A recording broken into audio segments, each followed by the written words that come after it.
The untouchable True School Sports Empire proudly presents something the boxing game's been missing. Hey, what's going on? It's your boy BT, and I came here to talk some boxing with the thousands of True School Sports subscribers. Now, I wanted to talk about just a little bit more. I wanted to talk about this whole situation at 140 because, Gervonta Davis, the man we affectionately refer to as the one, fantastic fighter. He had a really good fight with Mario Barrios, very entertaining fight with Mario Barrios. He picked up the WBA, I think it was the interim or the regular, or one of them secondary trinkets that in the grand scheme of things don't really mean nothing. He won the title. Then Showtime, Mayweather Promotions, all parties involved, they ran around saying that Gervonta Davis is a champion at 140, when in actuality, this is one of the only weight classes in boxing where we don't gotta question who's the man. We don't gotta question who's the best. It's not unclear as to who isn't the best fighter in the division. Josh Taylor is the man at 140. Josh Taylor is the undisputed champion at 140. Josh Taylor is the king, wearing the crown proudly at 140. And if anybody has one of these secondary trinkets and they dare call themselves a champion, then they're living in fantasy. They're living in fiction, because we don't deal with fiction here on True School Sports. We deal with fact. And neither does Josh Taylor. And Josh Taylor had quite a lot to say about what was going on with Gervonta Davis, and this whole WBA title that he won last month against Barrios, the interim title, that is. So here's what Josh Taylor had to say in a recent interview with Boxing Social. Shout out to Boxing Social. In an interview where he addressed the situation, stating, I quote, "I am not calling out Gervonta Davis. I think he's a little PUSSY. He's not even on my radar. I'm not even thinking about him. He's a very good fighter, very skillful, but he was getting outboxed by Mario Barrios the majority of the fight."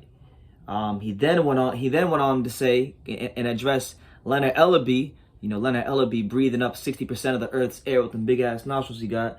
Leonard Ellaby, he addressed him, stating the following, saying, I quote, "So Ellaby's talking shit that I'm not a big draw. I am a big draw. Let's not forget that the fight was the restrictions in Vegas at the time, and that's all that was allowed. If there was no restrictions, I would have taken 1,000 fans over to Vegas if it was open.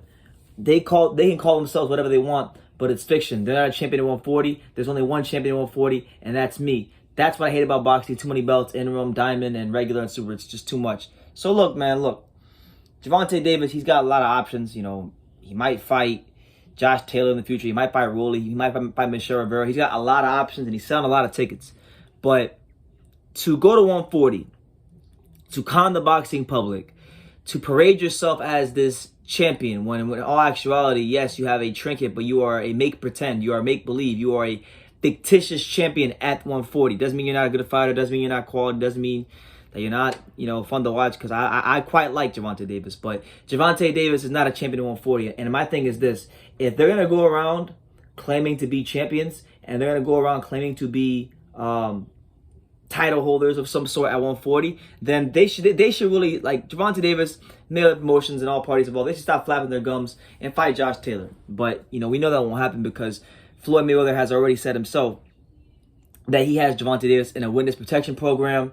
He's not gonna fight nobody outside of PBC. They're gonna keep everything in house, because why else would they make another company great? And it's all business by Floyd. I understand Floyd. Floyd's a money guy, so I know if a 9-figure fight came across that table, he would definitely be singing a different tune. But there's no 9-figure fights on the table right now. But at the same time, this is still a sport. This is still the sport of boxing. This is still a sport where people are interested as to seeing who is the best fighter in the sport. And this fight has this potential matchup, which is probably a pipe dream at best.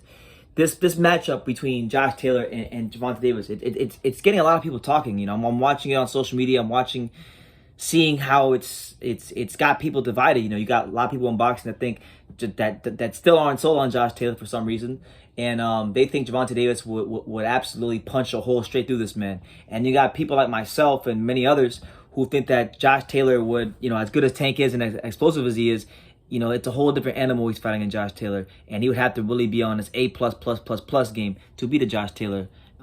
So this is a fight that I want to see. I don't think it's gonna be on pay-per-view or anything like that. They can make it regular Showtime. They can make it cross-promotional. But I want to see this fight.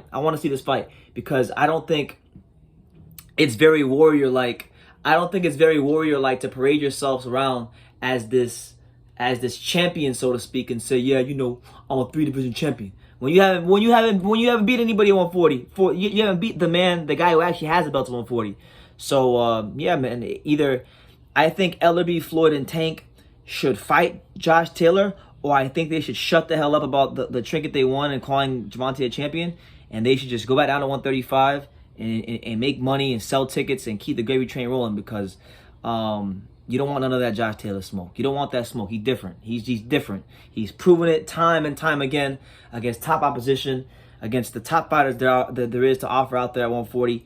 And this isn't a guy that needs a tune-up. He won't ask for a tune-up. He wants that smoke. So if you want that smoke, you know, send a contract over down to the Bob Father. Do business with the Bob Father, Top Rank Boxing, all parties involved, and make the fight happen. And if not, please, please, please take your witness protection program and just be silent. Just be silent, man. Because people, look, the boxing public, the real boxing fans know the truth. You can sit here and you can try to make your narratives and control the narratives and dictate terms and all that stuff, but the untouchable is here. True School Sports is here to speak the truth. You know, y'all almost got me up out of the sport with all this bullshit you guys been pulling, but I came back to address bullshit like this.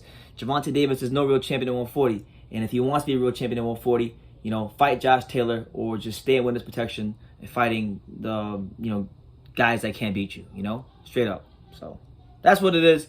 Josh Taylor calls out Gervonta Davis. Gervonta Davis is not a real champion. I'm here to double down on my comments, because I'm getting sick of the boxing public being conned, fooled, and being led astray. You know, not to say that Gervonta Davis isn't a fantastic fighter, not to say Gervonta Davis isn't, you know, world class, because he is those things, but you know, he's not a champion at 140. So I'm gonna leave it at that. You guys leave your comments down below. Take the time to subscribe, and like I say in every single one of these videos, you can love me or you can hate me, but I'm just giving dang. So until next time, take care, guys.